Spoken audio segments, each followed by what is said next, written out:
Welcome to 3 Count Commentaries. So let's talk about MLW Azteca number 2 from January the 13th, 2022. So Cesar Duran says that he trusted his believers, but his believers are not believers at all. Now he wants to have complete control, and that even the world champion has to learn to respect his power, and that there are consequences for disrespecting him. I like this. So from this, we get the story of Hammerstone is still missing. And that's the running thread throughout the show, is that everybody wants to know where Hammerstone is. Alicia Atut went all the way to Puerto Rico from Mexico, all the way to Puerto Rico to talk to Savio Vega about Hammerstone disappearance. And all Savio Vega had to say about Hammerstone was, I don't like it. I don't like it. I thought it was really bad. But, and then he moved on to talk about IWA, which he wants back, and apparently Cesar Duran took it from him. I forgot. This must have been a long time ago because I forgot about this. Says that he wants IWA back, and that Cesar says that he will give him IWA back, but he has to beat Pagano tonight. So we're going to get into that in a second because this is all one thread here. Richard Holliday is also looking for Hammerstone, and he finds Cesar's office in a hotel, what it seems like. He shoves one of the guards away from the door as he's trying to get in there. And somehow Alicia is there. I thought she was in Puerto Rico. But she's also now back in Mexico, I guess. And she's pulling Richard Holliday away as he's pushing around with the guards. And she's telling him, it's not worth it. It's not worth it. Just calm down. You're playing Cesar's game. It's not worth it. And I'm like, his friend got kidnapped. Of course it's worth it. Alicia. Of course it's worth it. My friend got kidnapped. Yes, it's worth it. But she just used the wrong words. I got her sentiment, but she was using the wrong words here. So Emilio Sparks was running around this hotel room. I guess MLW rented out this hotel so they can run around in it for a couple of hours. But he ran into Cesar Duran, who oddly enough was just hanging out in the hotel hallway, talking on the phone. Like, doesn't he have an office? Anyway, he starts talking about Hammerstone, and Cesar Duran completely ignored this shit and started talking about, how he can't find any good help these days. And he's looking for all of his goons, and he don't know where his goons are. And then one of the goons shows up, and Cesar Duran kind of is paying attention to the small things. Like, where's your gloves? Why your collar is all twisted up? And then EJ Nduka, who they had a vignette for earlier, it's almost the same vignette that he had a couple of weeks back, where he was talking about his football career and powerlifting and that stuff, all the stuff he did before he came into wrestling. And he showed up, and he's confronts Cesar Duran because he wants to know where Hammerstone is, and everybody's running around looking for him. And Cesar Duran offers him a talk in the office. He says, "Don't you come talk to me in my office?" And EJ and Duke are like, "We don't got time for this." He's like, "Come on, just come talk to me in my office." So he goes into the office with EJ and Duca. Emilio Sparks sees the henchman, and he runs off to chase this henchman.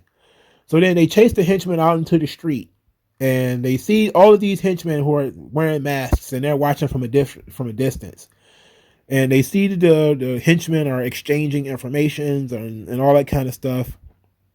And he continues to follow the henchmen down a flight of stairs into this underground area, this underground warehouse, where apparently Cesar Duran is keeping all of his old enemies. Like, so Selena De La Renta is down there, Killshot is down there, and now there's a big, it's all labeled like a fucking museum. So it's like Selena is in here, Killshot is in this one, and then this other one has Hammerstone, and Hammerstone is banging on the wall. He's the only one making noise. Everybody else, I guess, is asleep. I guess they're in there sleeping after being kidnapped for all this time. They're well rested to get their rest. Hammerstone is in there rocking and rolling. He's tearing the walls up.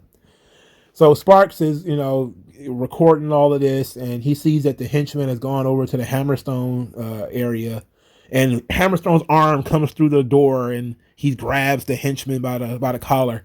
And then we find out that the henchman is really Richard Holliday, and he's got the key, and he opens the key, and he lets Hammerstone out. So I like this. This was good. All right. It was a running thread throughout the story. Yeah, sometimes it was a little cheesy with the henchmen meeting in the middle of the street and Sparks being able to follow the henchmen without them noticing. But I like the idea of the investigative reporter being on the case. I like that. You know, I always like when these guys are trying to make it seem like they're seeing something in real time and not really like a TV show. You know, where it's almost like, why are the cameras here? It's like, we know why the camera is there because this guy's a reporter. He's doing his Tim Pool thing as he goes. It would have been nice if he'd had like a headset where it's him by himself and he's walking through the streets following this guy. That would have been nice too. But this was still good with him having a cameraman because it made it seem like an old timey reporter from like the old days, like a war reporter would have like him and the cameraman in the trenches. And that's kind of how it felt. And that's very good. It's very dope. Of course, it was cheesy that, you know, there's a warehouse full of Cesar's enemies and there's tape with their names on it and everything. Yeah, that seems kind of cheesy too. But I thought it was great. I thought this whole saga was very good, very well done. Savio Vega ended up wrestling Pagano in a hardcore match because there's a street fight on every wrestling show now. Every week, somebody has a street fight. But Savio Vega lost to Pagano via a moonsault. I really didn't care about this. Pagano was cool, but Savio Vega, I'm kind of over it. I just feel like his whole MLW run has not been much of anything. Don't really see the purpose of him being there, and I really don't get too much excitement out of his matches or anything. But I do like Pagano. I know Pagano will be wrestling Hammerstone in a couple of weeks. That ought to be fun. That ought to be very fun. They're going to be having I think it's called a Tijuana Street Fight. I think it is. But that ought to be fun because, of course, everything has to be a street fight, right? So the Hammerstone Chronicles was very fun. There was, again, some of the cheesiness of it is what makes it good. You know, so take nothing away from that. But I'm liking how they're utilizing all the characters, and all the characters have different motivations. And I like that Richard Holliday was, you know, despite the fact that he's sort of a preppy, you know, rich boy, it was a ballsy move to infiltrate Cesar Duran's organization as one of the henchmen. Because obviously he beat up one of the henchmen and took his mask. So that was a ballsy James Bond like fucking move. Like, I love that shit. That shit is dope. You know, that shit's dope. And it takes a new angle to his character. That is showing that Richard Holliday is not, you know, the cowardly, soft belly heel or babyface that, you know, we have been led to believe that he was for several years now. That he actually doesn't mind getting his hands dirty. That he will get in there when he feels like it's important. And he felt like finding Hammerstone was important enough to risk his life for. And I'm telling you, Richard Holliday is coming across like a huge babyface to me. Because despite the fact that his character hasn't changed that much in terms of being super cocky, but when the chips are down, though, he has shown that he's willing to put himself in danger in order to help other people. Like when he jumped on top of Alicia Toot to protect her when the Contra unit was attacking. You know, he's showing that his character is far more heroic than most other baby faces in the entire business right now. Like, if anybody was paying attention to this shit, you would probably think Richard Holliday was fucking Superman, where he is willing to really put his life on the line for his friends and people that he care about. You don't really see that in wrestling that much at all anymore. And they're doing it without it being in matches. They're doing it in segments.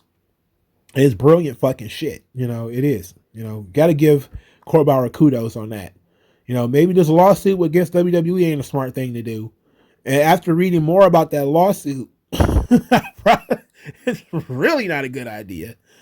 It was hilarious. But, you know, he's writing some good shit here. You know, this is good stuff.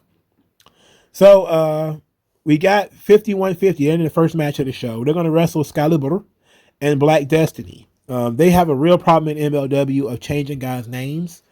And so a guy is almost always going to be announced differently than he's talked about on commentary. So Danny Limelight is announced as Danny Limelight and not as Rivera, which is supposed to be his 5150 name. But the announcers don't know that, so they announce him as Danny Limelight. And so they have to find a way to bring those two things together.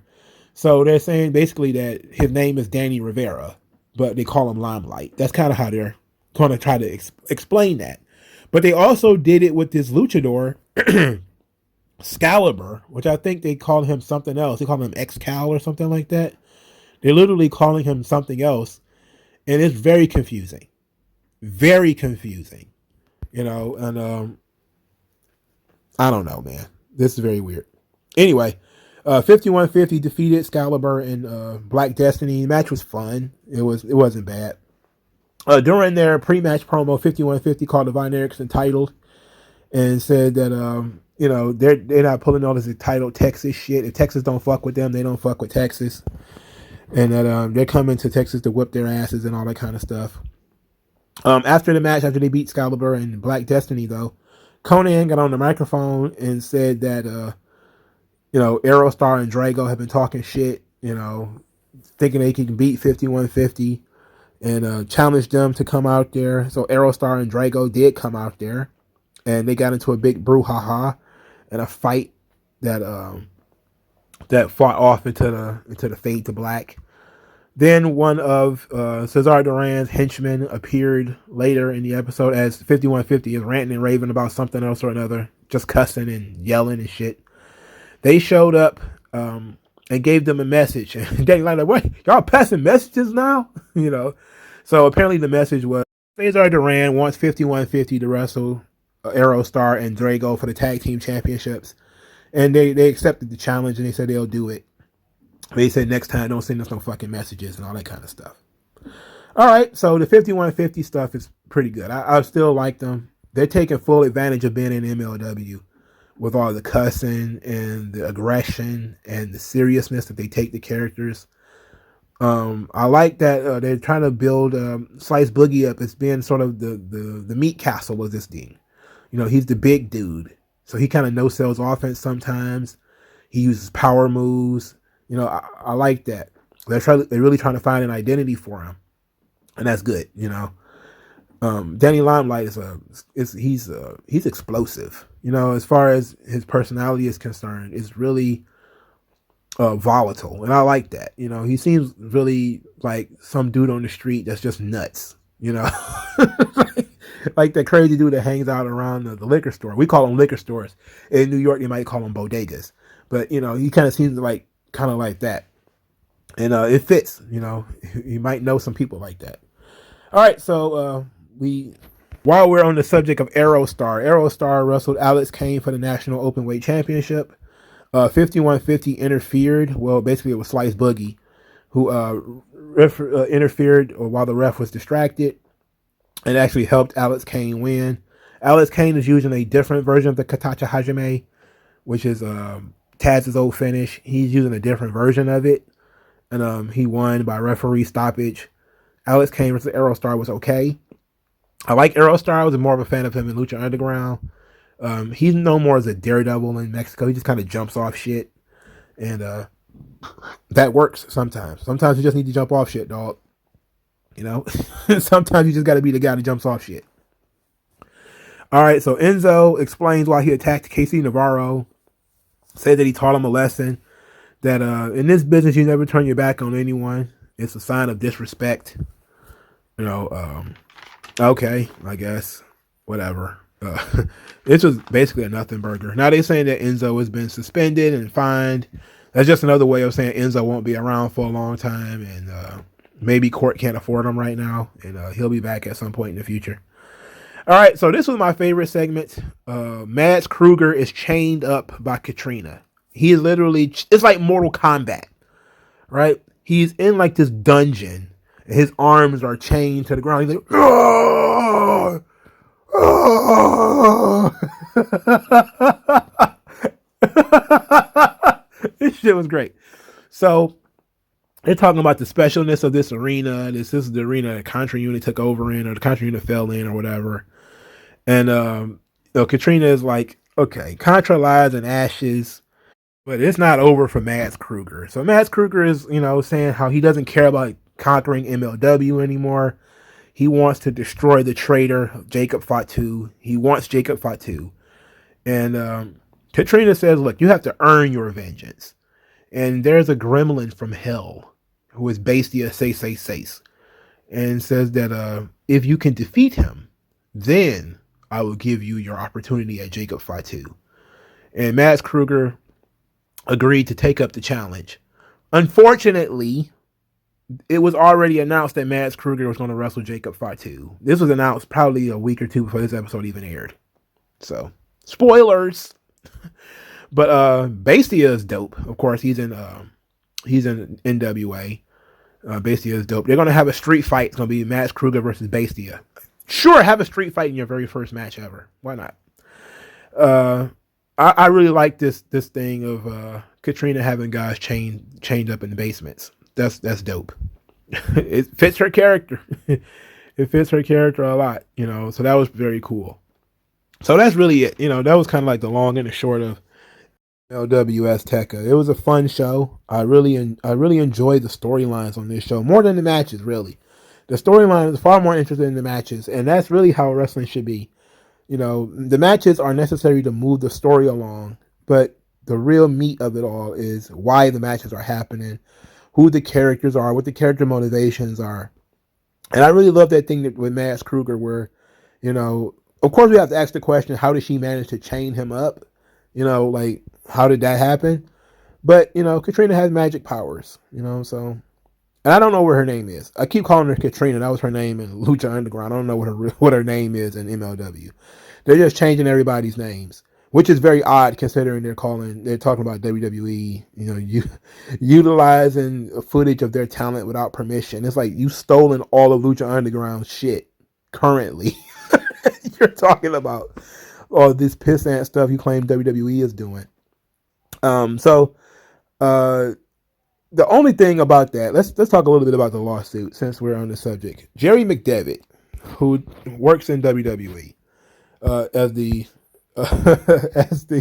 legal counsel, he made some interesting comments about MLW in terms of what's going on here.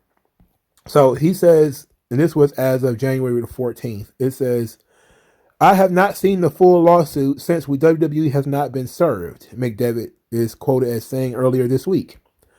It says, if Tubi breached, then sue Tubi, McDevitt continued. As to Vice, WWE has no commercial relationship with them, or for that matter, any of the other dozens of content distribution entities with whom MLW could do a deal with if they had a commercially viable product. They put on a show on Vice, if my memory serves me correctly, after one of the Dark Sides shows and lost most of the audience. I think I read they got 40,000 viewers. No wonder Vice did no further deal. So McDevitt kind of had the same view of it that I had, is that, hey, there was 137,000 people watching Dark Side of the Ring. 40,000 people watched your show. You lost 100,000 of the viewers. That kind of explains why Vice doesn't want to do business with you. And that WWE doesn't really have any business dealings with Vice, So why would Vice be a problem in this situation?